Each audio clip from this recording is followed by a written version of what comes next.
اللہ الرحمن الرحیم۔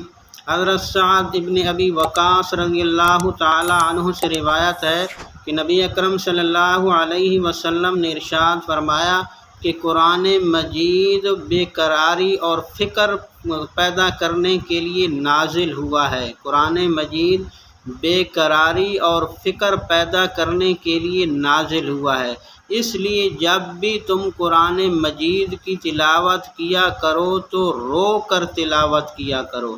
اگر رو نہیں سکتے تو رونے کی شکل بنا کر قرآن کی تلاوت کیا کرو۔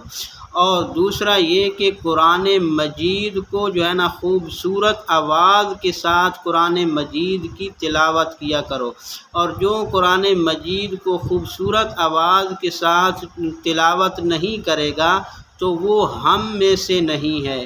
یعنی کہ اس کا مطلب یہ ہے کہ کامل وہ ہماری تابع داری کرنے والا نہیں ہے، کامل طریقے کے ساتھ وہ ہماری تابع داری کرنے والا نہیں ہے۔